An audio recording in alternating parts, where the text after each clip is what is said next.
Hey guys, what's up? In this video, I'll show you how you can encrypt your notes in Evernote.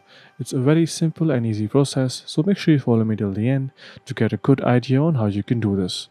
Now, in order to encrypt any note that you have, first up you will have to open up the note.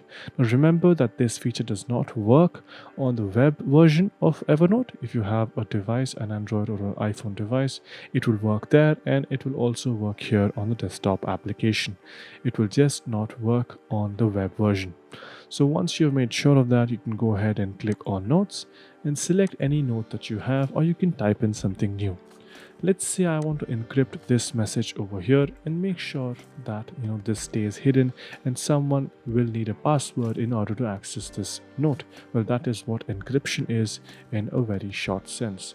So all you have to do is select the text. You can click on Ctrl+A, or you can just highlight the text that you want to encrypt.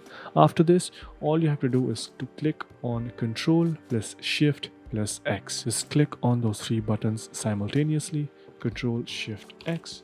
Once you do that, you can start encrypting your message. Choose a password, or as it says, a passphrase. I'll put in 1 2 3. It really doesn't matter. You can put in anything that you want. You can even put in a hint.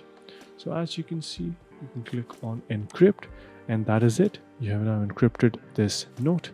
In order to access this, you will have to click on the three dots, click on either decrypt permanently or just reveal the encrypted content just for this once.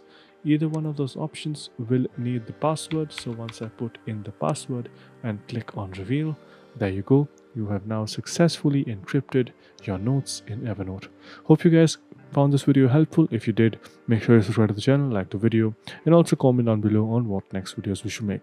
So that's pretty much it for this one. Thank you for watching. Bye bye.